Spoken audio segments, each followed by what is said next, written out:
여러분, 오늘 저는 아주 불편한 질문을 하나 드리면서 설교를 시작하려고 합니다. 혹시 이런 경험 있으시지 않습니까? 교회를 오래 다닐수록 성경을 더 많이 읽을수록 기도를 더 열심히 할수록 오히려 주변 사람들이 더 힘들어하고 나도 점점 더 예민해지고 피곤해지는 느낌 말입니다. 왠지 낯선 이야기가 아니지요. 신앙생활을 막 시작했을 때에는 그렇게 뜨겁고 감격스럽더니 어느 순간부터 말씀을 알면 알수록 남의 잘못이 더 잘 보이기 시작합니다. 저 사람은 저렇게밖에 못 믿나? 저 집사님은 신앙이 이것밖에 안 되나? 저분은 기도도 안 하니까 저런 고생을 사서 하지. 처음에는 아무것도 몰라서 그냥 은혜를 받았는데 이제는 아는 게 많아질수록 내 마음이 점점 더 딱딱하고 차가워지는 것 같습니다. 왜 이런 일들이 일어나는 것일까요? 오늘 마태복음 12장의 말씀이 바로 이 질문에 대한 아주 날카롭고 불편한 대답을 담고 있습니다. 그리고 그 불편한 대답의 끝에 우리가 한 번도 상상하지 못했던 놀라운 복음의 문이 열려져 있습니다. 오늘 본문의 무대는요, 어느 안식일의 밀밭입니다. 예수님과 제자들이 그 밀밭 사이를 걸어가고 있었습니다. 그런데 제자들이 너무나도 배가 고팠던 모양입니다. 길가에 밀 이삭을 손으로 툭 잘라서 두 손바닥 사이에 넣고 비벼서 껍질을 후 내밀고는 그 생밀을 정신없이 씹어 먹기 시작합니다. 여러분, 생밀을 씹어 드셔보신 적이 있으신가요? 이 딱딱하고 껄끄러워서 도저히 간식이라도 부를 수 없는 것입니다. 여러분, 제자들이 심심해서 먹은 것이 아닙니다. 정말로 창자가 끊어질 듯이 배가 고팠기 때문입니다. 그렇기 때문에 체면이고 격식이고 생각할 겨를도 없이 당장 이 허기를 채우지 않으면 쓰러질 것 같아서 짐승처럼 날것의 곡식을 씹어 삼키고 있는 거죠. 이 제자들의 초라하고 비참한 모습이 보이십니까? 예수님을 따라다니는 위대한 사도들이었지만 바로 그들의 현실은 당장 한 끼 식사조차 스스로 해결하지 못해서 길거리에서 허겁지겁 생미를 씹어 먹어야 하는 참으로 연약하고 절망스러운 존재들이었습니다. 바로 이 굶주린 제자들의 모습은 바로 오늘을 살아가는 우리들의 민낯입니다. 여러분, 우리는 대단한 존재가 아닙니다. 겉으로는요, 번듯하게 세상을 살아가는 것 같지만 속을 들여다보면 매일 생존의 두려움에 쫓기면서 살아갑니다. 내 직장이 내일 어떻게 될지 몰라서 불안하고 가족의 생계가 흔들릴까봐서 조마조마하고 이 험한 세상에서 살아남기 위해 자존심도 체면도 다 구겨가면서 하루하루를 바로 버텨냅니다. 여러분, 영적으로도 마찬가지입니다. 우리는 내 힘으로는 단 하루도 거룩함을 유지할 능력이 없는 늘 결핍과 또한 허기에 시달리는 우리는 연약한 죄인들 뿐입니다. 그런데 바로 이 처절한 생존의 현장에 아주 차갑고 매서운 눈초리를 가진 바로 사람들이 등장합니다. 바리새인들이죠. 2절을 보십시오. 그들의 굶주림에 허덕이는 제자들을 보자마자 예수님을 향해서 이렇게 날카롭게 쏘아붙입니다. 2절 읽겠습니다. 바리새인들이 보고 예수께 말하되 보시오, 당신의 제자들이 안식일에 하지 못할 일을 하나이다. 이 바리새인들의 눈에는 며칠을 굶었는지도 모를 그 제자들의 불쌍한 처지가 배고픔이 전혀 보이지 않았습니다. 백가죽의 등이 달라붙어서 생밀이라도 씹어야 하는 그 비참한 고통에는 단 1%의 관심도 없었습니다. 그들의 눈에는 오직 하나만 보였습니다. 저들이 안식일에 곡식을 거두는 노동을 했다, 율법을 했다라고 하는 거죠. 사람의 생명보다, 사람의 고통보다 자신들이 만들어 놓은 종교적 규칙이 훨씬 더 중요했던 것입니다. 여러분, 이것이 얼마나 잔인한 일인지 아주 쉽게 설명해 보도록 하겠습니다. 길을 가던 아이가 무서운 바로 들개에 쫓기다가 넘어졌습니다.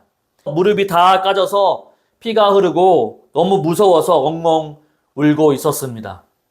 그런데 그 모습을 본 어른이 다가오더니 피 흘리는 아이의 무릎은 아랑곳하지 않고 이렇게 소리칩니다.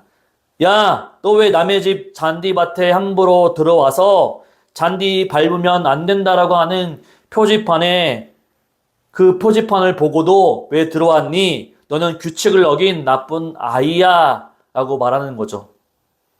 여러분 어떻습니까? 이런 어른이 있다고 한다면 우리는 그런 어른을 정상적인 사람이라고 부르지 않을 것입니다.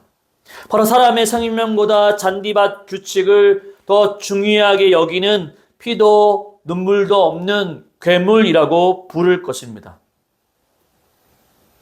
여러분, 그런데 2000년 전 안식일의 밀밭에서 바리새인들이 한 짓이 정확히 이런 것이었습니다. 하나님께서 안식일을 주신 진짜 이유는 무엇이었습니까?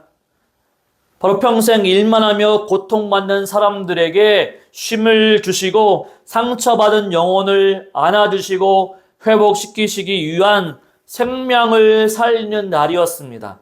그런데 바리새인들은 그 은혜의 날을 사람의 숨통을 죄어오는 감시와 정죄의 감옥으로 만들어 버린 것입니다. 그런데 여러분, 지금 이 바리새인들이 손가락질을 하면서 말씀을 듣고 계신 우리에게 예수님이 불편한 거울 하나를 우리에게 들이댔습니다. 바로 너희는 정말 이 바리새인들과 다르냐라고 하는 거죠. 솔직히 한번 돌아보십시오. 직장에서 동료나 후배를 대할 때 그 사람의 사정이나 아픔에는 전혀 공감하지 않은 채 오직 내 기준과 내 잣대만을 들이대면서 속으로 판단한 적은 없습니다. 저 사람은 왜 저 수준밖에 안 될까 하고 은근히 무시한 적은 없으십니까? 가정에서는 어떻습니까? 남편이 아내가 밖에서 얼마나 지치고 상처받아 돌아왔는지 그 허기진 영혼은 안중에도 없이 내가 세운 완벽한 가정의 기준을 들이밀면서 상대를 정죄하지는 않으셨습니까? 내 자녀가 학업에 지쳐 쓰러질 것 같은데에도 아이의 마음을 쓰다듬기보다는 왜 내 기대만큼 성적을 받아오지 않느냐라고 하면서 차가운 칼날을 들이대지는 않으셨습니까? 교회 안에서도 우리는 수시로 이 바리새인들로 돌변합니다. 누군가가 삶의 무게를 이기지 못해서 신앙의 자리에서, 예배의 자리에서, 기도의 자리에서 비틀거릴 때 바로 그 사람의 고통을 함께 짊어지기보다는 너무나도 쉽게 재판관의 자리에 앉아서 정죄하고 있지는 않습니까? 저 집사람은 기도를 안 하니까 저렇게 삶이 힘들지. 주의를 제대로 안 지키니까 저런 시련이 오는 거야. 우리는요, 사람을 살리라고 주신 하나님의 말씀을 바로 내 의로움을 증명하고 타인을 깔아뭉개는 흉기로 바꾸어 버린 것입니다. 여러분, 바리새인들은 원래부터 악당이 아니었습니다. 그들은요, 누구보다도 성경을 사랑했고 누구보다도 하나님의 말씀, 율법을 잘 지키려고 노력했던 그 시대의 최고의 신앙인들이었습니다. 그런데 바로 그 내 힘으로 거룩해지려고 하는 열심이 결국엔 사람의 고통에 눈을 감게 만들어버렸고 하나님의 긍휼을 짓밟는 끔찍한 괴물로 그들을 타락시키고 만 것입니다. 이것이 오늘 본문이 우리에게 폭로하는 절망적인 현실입니다. 우리는 내 힘으로 스스로를 거룩하게 만들 수 없습니다. 오히려 그 시도가 우리를 점점 더 차갑고 날카로운 괴물로 만들어갈 뿐입니다. 자, 여러분, 그렇다면 지금 여러분의 마음속에는 어떤 생각이 피어오르고 있으십니까? 아마 많은 분들이 이렇게 결심하고 계실지 모릅니다. 그래, 내가 그동안 너무나도 율법적으로 살았구나. 이제는 남을 정죄하지 말아야지. 조금 더 너그럽게 사랑하면서 긍휼을 베풀며 살아야 되겠다. 여러분, 절대 그렇게 결심하지 마십시오. 여러분은 그 다짐을 지켜낼 수가 없습니다. 바로 이것이 성경이 우리에게 선포하는 불편하지만 명백한 진리입니다. 생각해 보십시오. 남을 정죄하지 않겠다고 입을 꽉 다문 채 참는다고 해서 우리 안에 있는 바로 분노와 우월감이 사라집니까? 아닙니다. 우리가 겉으로는 웃고 있을지 몰라도 속으로는요, 내가 저 사람을 불쌍히 여겨서 참아준다라고 하는 교묘하고 거대한 영적인 교만이 그 안에 존재합니다.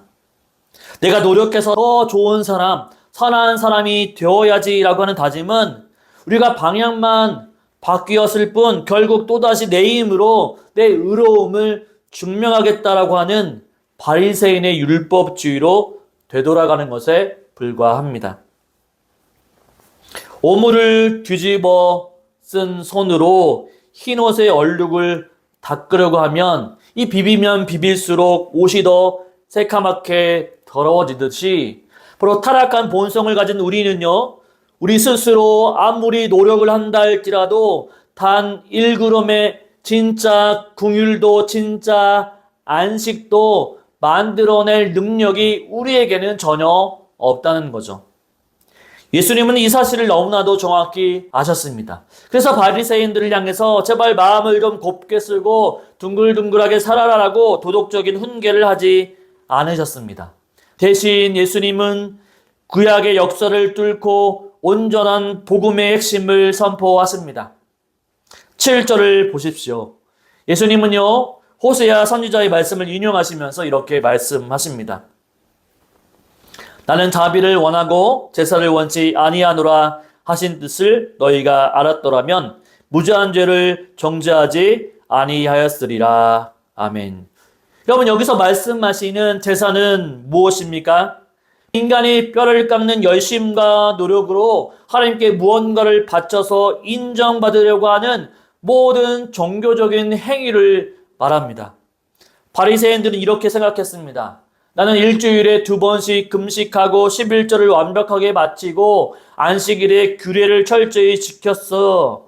그러니 하나님은 당연히 나에게 복을 주셔야 돼. 나는 구원받을 자격이 충분해. 라고 생각한 거죠. 여러분, 이것은 예배가 아닙니다. 내가 한 만큼 받아야 되겠다라고 주고받는 거래일 뿐이죠. 그리고 하나님은 지금 그 거래를 향해서 분명하게 고개를 저으십니다. 나는 너희의 그 알량한 노력과 유선적인 제사를 원치 않는다. 대신 하나님께서 원하시는 것은 자비라고 말씀해 주십니다. 그런데 여기서 말하는 자비는요, 단순히 불쌍한 사람을 도와주는 착한 마음이 아닙니다. 성경이 말하는 자비, 긍휼이라고 하는 것은 나는 내 힘으로 나를 구원할 수 없는 철저한 파산자입니다. 나에게는 아무런 소망이 없습니다라고 하며 가슴을 치고 애통해하는 자들에게 폭포수처럼 쏟아지는 하나님의 일방적인 은혜입니다. 바리새인들은요, 자기가 꽤 괜찮은 사람이라고 착각했기 때문에 이 하나님의 자비가 필요하지 않았습니다. 그래서 배고픈 제자들을 무자비하게 정죄할 수 있었던 것입니다. 그렇다고 한다면 진정한 안식, 진정한 구원은 어디에서 오는 것일까요? 6절에서 예수님은 모든 절망을 뒤집는 위대한 선포를 하십니다. 내가 너희에게 이르노니 성전보다 더 큰 이가 여기 있느니라. 아멘. 여러분, 구약시대의 성전이 어떤 곳인지 아십니까? 인간의 지은 죄를 덮기 위해서 날마다 소와 양의 목을 따고 피를 흘려야 했던 곳입니다. 인간의 죄악이 너무나도 깊고 끊임없어서 매일매일 짐승이 대신 죽어나가야 했던 곳입니다. 그것은요, 인간의 노력으로는 영원히 죄의 문제를 해결할 수 없다라고 하는 철저한 절망을 보여주는 그림자였습니다.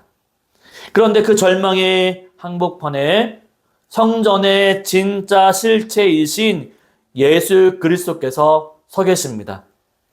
더 이상 짐승의 피를 흘리며 너의 행위로는 하나님께 인정받으려 발버둥 치지 말라는 것이죠. 너희가 아무리 노력해도 율법의 기준을 채울 수 없음을 아시기에 성전보다 더 크신 예수님께서 친히 십자가라고 하는 제단 위로 올라가셨습니다. 우리가 받아야 할 모든 정죄의 칼날을 바로 당신의 온몸으로 받아내시고 십자가에서 살에 찢기시고 피를 흘리심으로 말미암아 우리가 영원히 갚을 수 없던 그 율법의 요구를 단번에 완벽하게 지불하셨습니다. 여러분, 기독교의 복음은 세상의 모든 종교와 완전히 다릅니다. 세상의 종교는요, 우리에게 끊임없이 말합니다. 네가 열심히 살아야 한다. 네가 선하게 살아야 구원을 받을 수 있다. 그러니까 열심히 해라. 지금으로는 부족하다. 더 열심히 해라. 더 노력해라. 라고 끊임없이 우리를 압박합니다. 그러나 복음은요, 전혀 다릅니다. 복음은 우리에게 무언가를 더 열심히 하라고 요구하지 않습니다. 오히려 우리의 모든 시도가 실패했음을 먼저 선포하십니다. 그리고 이렇게 외칩니다. 다 이루어졌다. 예수님이 다 이루셨다. 우리는 할 수 없습니다. 나의 결심과 나의 종교적인 열심으로는 내 안에 괴물을 죽일 수 없고 이 생존의 두려움에서 벗어날 수가 없습니다. 우리는 철저히 무능한 자들입니다. 그래서요, 바로 예수님이 우리는 필요합니다. 우리의 노력과 행위가 아니라 십자가에서 모든 것을 다 이루어내신 예수 그리스도의 공로를 전적으로 의지하는 것. 내가 내 인생의 주인이 되어 끊임없이 나를 증명하려고 하는 그 무거운 짐을 내려놓고 나를 대신하여 십자가에서 피 흘리신 그 압도적인 은혜 아래 납작 엎드리는 것. 그 철저한 자기 절망의 자리에서 항복의 두 손을 번쩍 들 때 비로소 하늘의 평안이 우리의 영혼을 덮기 시작합니다. 사랑하는 여러분, 이제 말씀을 맺겠습니다. 우리는 내일 아침이 되면 또다시 무거운 발걸음으로 치열한 삶의 현장을 향해 걸어가야 합니다. 생존을 위해 경쟁해야 하고 껄끄러운 관계 속에서 이리저리 치이며 상처를 받을 것입니다. 그리고 아주 높은 확률로 우리는 또다시 내 안에 바리새인과 마주하게 될 것입니다.